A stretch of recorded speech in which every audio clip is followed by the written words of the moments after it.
Oui, enfin, Jean Messia.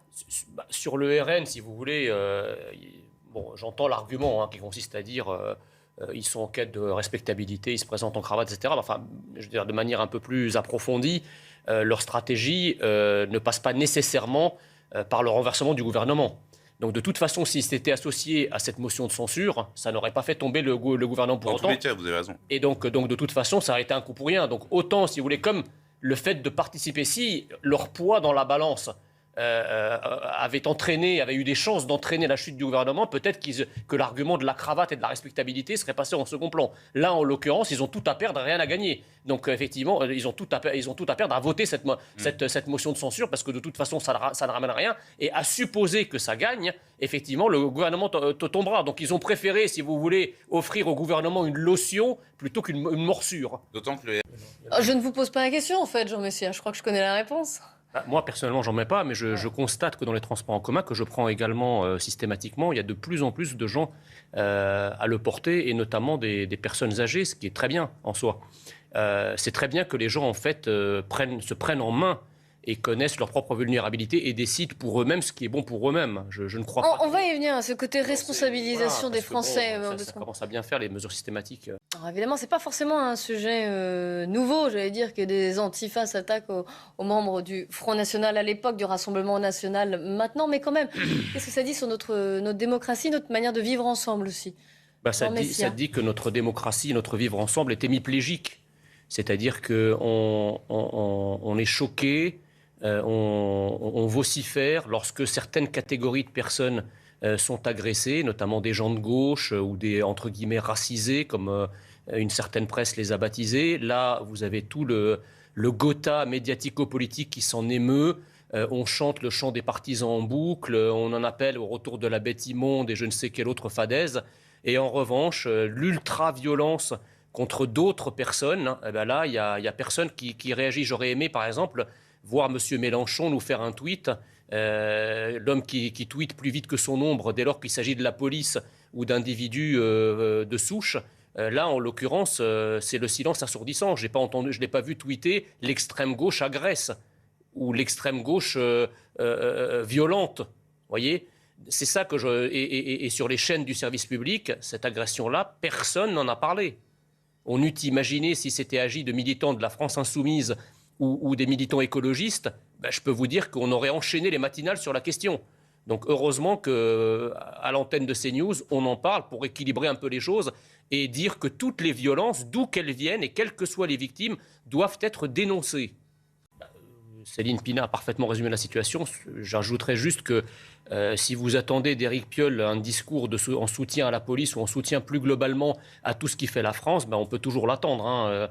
Je crois qu'Éric Piolle est l'archétype en fait de ces élites françaises qui ont choisi de soutenir tout ce qui est la France.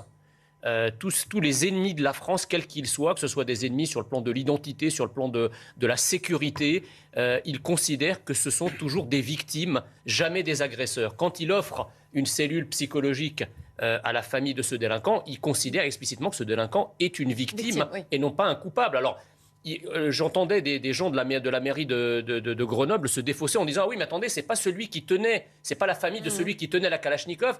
C'est la famille du chauffeur c'est le chauffeur du scooter qui a été tué. Mais attendez, le chauffeur du scooter, c'est pas le chauffeur d'un tuk-tuk qui était en train de faire visiter la ville à un touriste étranger, vous comprenez ? C'est quelqu'un qui était associé de près au type qui tenait la Kalachnikov derrière lui. Donc effectivement, quand on est lourdement armé et qu'on se retourne vis-à-vis de la police, c'est toujours pareil. Quand on met le doigt dans ce type d'engrenage, eh bien la police est tout à fait dans son droit, comme toutes les polices du monde, eh bien d'ouvrir le feu, notamment qu'ils ouvrent le feu avec des armes qui sont beaucoup moins puissantes et moins performantes que l'arme qui est détenue par celui qui est sur le scooter. Donc qu'on ne vienne pas nous dire, même dans le cas de légitime défense, qu'on ne vienne pas nous expliquer que la police a fauté. S'il y a bien une cellule psychologique à mettre en œuvre, c'est vis-à-vis des policiers et vis-à-vis des vraies victimes, celles qui sont victimes de ces crapules qui se baladent avec des kalachnikovs dans les villes françaises. C'est pas parce qu'on ne l'a pas suffisamment mise au service des victimes qu'il faut dénier l'intérêt des cellules de soutien psychologique, si tant est qu'elles existent, quand elles peuvent éviter une accumulation des drames. On reprendra ce débat. Excusez-moi. c'est justement ce genre d'argument qui dicte aujourd'hui la politique de sécurité de la France. On ne peut pas, l'État français, la République française, ne peut pas en permanence s'aplatir au prétexte que si elle fait quoi que ce soit de coercitif, derrière ça va s'enflammer. Excusez-moi, si derrière ça s'enflamme, alors, on reprend à ce débat, s'il vous plaît. On doit avoir la main lourde et pas la main moite. C'est en fait, si vous voulez, cette cellule psychologique, c'est en fait la ville, en gros, joue la nounou des délinquants, quoi, en gros. Parce que si on fait une cellule psychologique d'un type qui portait une Kalachnikov, ou en tout cas pour la famille de celui qu'il portait, je veux dire, la famille porte plainte contre la police, mais que n'a-t-elle agi en amont pour vérifier les actes et pour surveiller ces enfants, ou en tout cas les membres de leur famille qui font de tels actes criminels, parce que se balader avec une arme comme ça, c'est criminel. Mais plus globalement, si vous voulez, moi je m'étonne que justement on mette en place ce genre de choses pour éviter un éventuel embrasement des quartiers derrière. Mais en fait, les mêmes vous expliquent à longueur de journée que ce n'est pas la peine de parler d'insécurité parce que ce sont des phénomènes épisodiques, éparses, et qu'il n'y a pas de phénomène de société. Mais s'il n'y avait pas de phénomène de société, on ne craindrait pas l'embrasement. Si on craint l'embrasement, c'est que précisément, il y a en France des irrédentismes identitaires puissants. On a d'autres peuples qui sont prêts à se soulever s'ils estiment qu'injustice leur a été rendue. C'est bien pour ça que la République française en est, à travers ses représentants, à caresser ces irrédentismes dans le sens du poil pour éviter qu'ils ne débordent et qu'ils n'explosent. Mais le problème, c'est qu'en faisant ça, on laisse pourrir la situation. Et plus on attend, et plus cette explosion, qui ne manquera pas de toute façon d'arriver un jour, sera brutale, violente et meurtrière. Non, mais je crois qu'aucun téléspectateur normalement constitué ne considérerait que la mise en place d'une telle cellule psychologique, quelle que soit la manière dont on l'appelle d'ailleurs, pour quelqu'un qui se baladait à scooter avec une Kalachnikov et dont le chauffeur a été tué, trouverait ça normal en fait. Donc déjà, pour moi, le débat, il me semble lunaire. Et la deuxième chose, c'est qu'effectivement, vous rappeliez tout à l'heure, alors je ne sais plus comment vous l'avez qualifié, mais ce type est un délinquant et un criminel. Donc il ne s'agit pas évidemment de couper les aides sociales éventuelles ou les bénéfices de l'État-providence à la famille, mais enfin, entre aller jusqu'à couper les aides au logement, etc., dont pourrait bénéficier la famille, et offrir une cellule d'aide psychologique qui semble quand même un pompon de luxe à cette famille, enfin, je veux dire, il ne faut pas déconner, quoi, comme on dirait en bon français. Il y a quand même des limites à ne pas dépasser. Déjà, la France est bonne fille et bonne mère de donner un certain nombre d'aides dont d'ailleurs ces mêmes personnes ne bénéficieraient dans aucun pays au monde. Donc là, on ne parle pas de les couper, c'est même pas discuté à ce stade. Mais entre ça et mettre un nouvel étage, si vous voulez, de confort et d'aide, alors même qu'ils sont pris dans un acte criminel, ça paraît quand même assez sidérant d'avoir à discuter de cela. Enfin, je ne sais pas, mais je pense que les téléspectateurs comprennent parfaitement ce que je dis. Dans quel acte criminel sont-ils pris ? Ils veulent peut-être juste... se balader avec une arme lourde. Là, vous parlez de celui qui s'est fait abattre. La famille est prise dans quel acte criminel ? Mais c'est pas. Si, vous venez de dire, on est en train d'offrir une cellule de soutien psychologique à des gens qui sont pris dans un acte criminel. D'accord. Alors, je vous demande, dans quel acte criminel sont pris les bénéficiaires de cette cellule de soutien ? Dans aucun, donc ils n'en ont pas besoin. Ah bon, donc ils n'en ont pas besoin. Donc vous venez de revenir sur votre... Mais je suis ravi que vous reveniez sur votre démonstration. Je ne reviens pas sur ma démonstration. Je dis juste que si il faut offrir une cellule psychologique à cet individu-là, mais dans ce cas-là, offrez des cellules psychologiques à tous les prisonniers enfermés pour crime en question, à l'intérieur de prison. On n'en a pas fini, si vous voulez. Quelle dinguerie, encore une fois. Comment est-ce que le ministre entend appliquer une modulation de la tarification en fonction des revenus ? Parce que la consommation de gaz, c'est une consommation, immédiate, instantanée. Donc qu'est-ce qu'il va falloir ? Il va falloir monter encore un dossier avec les fiches de revenus, les fiches fiscales, pour savoir à quel droit une déclaration sur l'honneur. Mais enfin, on est chez les fous.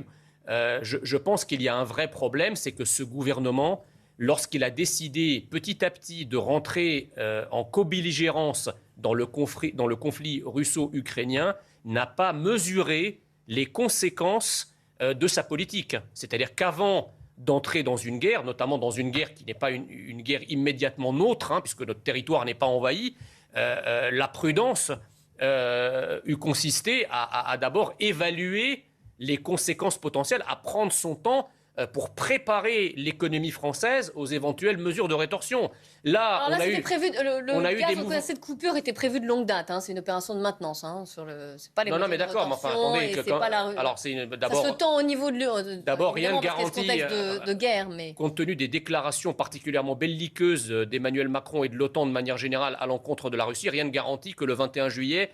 Vladimir Poutine remettra en service le gazoduc. Ça, c'est la première chose. Donc, en fait, moi, je parlais du fond de l'histoire, c'est qu'il fallait évaluer les conséquences et les mesures de rétorsion prises par la Russie dans le cas où on entrerait en co-belligérance. Or, là, il y a eu des mouvements de moulinets, il y a eu des mots très martiaux à l'encontre de Vladimir Poutine, mais en fait, in fine, ceux qui vont payer le prix de l'imprudence du gouvernement, ce sont les Français. Ils le payent déjà d'ailleurs à travers l'augmentation du prix de l'essence, du prix des matières premières, de toute cette inflation dont on cesse de parler depuis des semaines. Tout ça, c'est la conséquence de la politique d'Emmanuel Macron à l'égard de la Russie. Donc cette politique n'a pas puni la Russie, elle a puni les Français.